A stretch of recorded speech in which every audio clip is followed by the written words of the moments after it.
Hello, back for week 5, I believe we're on, for the Bill Martin Jr. Award. Um, this week I chose the book All the Water in the World.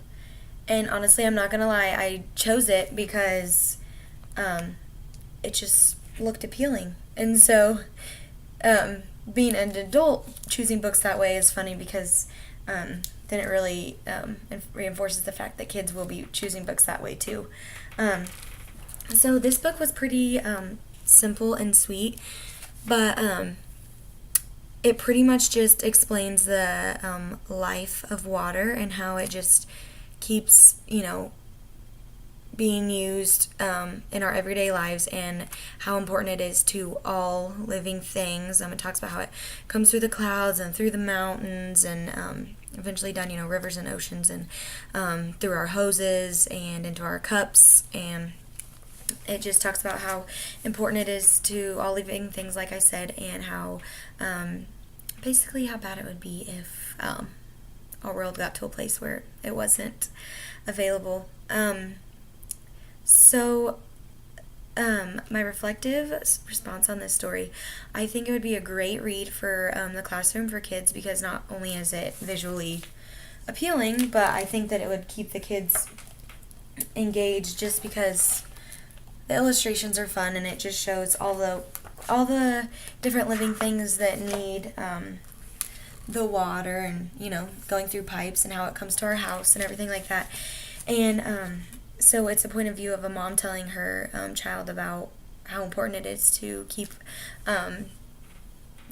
going green in our minds through our everyday lives.